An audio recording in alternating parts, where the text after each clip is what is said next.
ఆ ఇస్త్రీ బండి అతను ఊరికి వెళ్లి చాలా రోజులైంది. మీకేమన్నా తెలుసా? ఎన్నో రోజులుగా ఆ బండి ఇక్కడే పడేసి ఉంచాడు. ఇబ్బందిగా ఉంది. మా ఇంట్లో పెట్టెళ్తానన్నాడు, కానీ నేను ఒప్పుకోలేదు. వీళ్ళందరూ దొంగలే. చందువాల కిలో ఎంత? 200.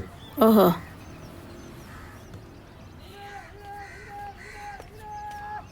కానీ రాకముందే ఇదంతా పెయింట్ చేసి పాడు చేసేయ్, సరేనా? నువ్వు ఊరుకో. I make this beautiful. కానీ అంకుల్తో నేను ప్రామిస్ చేశాను. ఏం చేపలు కొన్నావమ్మా? బొమ్మిడేలు. మీ మేరీ అంటే చెప్పారు కదా, one of the healthiest chop ఇదే అని.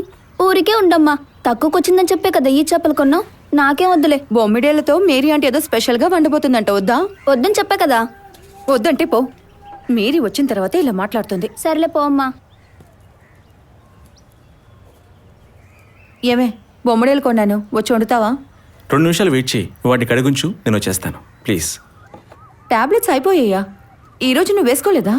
లేదు, సింథటిక్ అంటే కాంజుకేటెడ్ ఈస్ట్రోజెన్సే నా బాడీకి సెట్ అవుతుందని చెన్నై డాక్టర్ థామస్ చెప్పారు. ఓ, రిమారిన్ 625 బెస్ట్. అవి ఇక్కడ అవైలబుల్ గా లేవు. చెన్నైలో దొరుకుతుందిగా. ఈ వారం మధు వచ్చేటప్పుడు కొనుక్కురమ్మంటాను. ఏమైనా మాత్రలు స్టాప్ చేయకూడదు.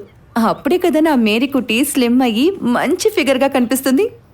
నువ్వు కాస్త రావే. నువ్వు వండకపోతే తను ఈరోజు ఏమీ తిందు.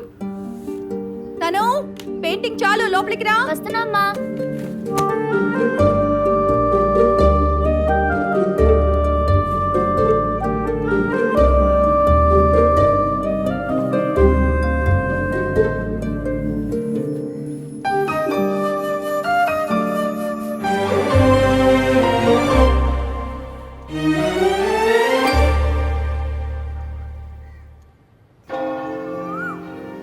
జాన్, నీలాగే మాతుకుట్టి కూడా ఈ చోటుని పుట్టి పెరిగాడు. ఇప్పుడు తను మేరీ కుట్టి అయినందువల్ల అతని దూరంగా ఉంచలేను. ఫాదర్ వాడి తండ్రి పక్క ఊర్లోనే ఉంటున్నాడండి. వాళ్ళ కొడుకు అమ్మాయిగా మారిన తర్వాత ఒక్కసారైనా చర్చకు వచ్చాడా? వాడి తల్లి చెల్లి వాడిని చూసి ఏడుచుకుంటూ వెళ్లారు. ఆ విషయం మీకు తెలీదా? ఇంట్లో ఉన్న వాళ్ళే వద్దన్నప్పుడు చర్చకి ఎందుకు ఫాదర్? ఏ దిక్కు లేని వాళ్లకే ఆ ప్రభు అండగా ఉంటాడు. అంతేకాదు, మేరీ కుట్టి లాంటి వాళ్ళని ఈ సభ ఆహ్వానిస్తుంది. ఆ పోపు కూడా అంగీకరించాడు. ఇక మీకెందుకు అభ్యంతరం? ఇలాంటి వాళ్ళు బట్టలిప్పి చూపిస్తారు ఫాదర్. పిల్లలకు కూడా హాని చేస్తారండి. తను నీకు బట్టలిప్పి ఏమైనా చూపించిందా థామస్? అనవసరమైన మాటలు మాట్లాడకూడదు. ఎంసీఏ చదువుకుంది మేరీ కుట్టి. చెన్నై విప్రోలో మంచి జాబ్ వదిలేసి ఇక్కడికి వచ్చింది తను.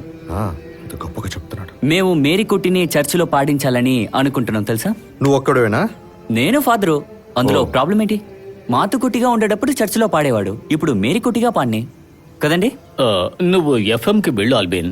న్యూస్ బులెటిన్ చదివే టైం అయింది కదా. న్యూస్ బులెటిన్ స్టార్ట్ చేయాలంటే మీరు వచ్చి చదవాలి కదా. ముందు మీరు రండి. నా షాప్ ప్రకటన ఏమైంది? అది రెడీగా ఉంది. ఈ వారం వాయిస్ టెస్ట్ ఉంది. అది ఓకే అంటే యాడ్లోకి ఎక్కించేస్తాను. ఇది ఇప్పుడు ఇంత అవసరం అంటారా ఫాదర్? మీరు మేరీ కుట్టి విషయంలో ఒక తీర్మానానికి రావాలి. మేరీ కుట్టి ఈ చర్చిలోనే ప్రేయర్ చేస్తుంది. ఈ ఊళ్ళో తను జీవించడానికి కావలసిన అన్ని సౌకర్యాలు నేను చేస్తాను. ఇదే నా నిర్ణయం.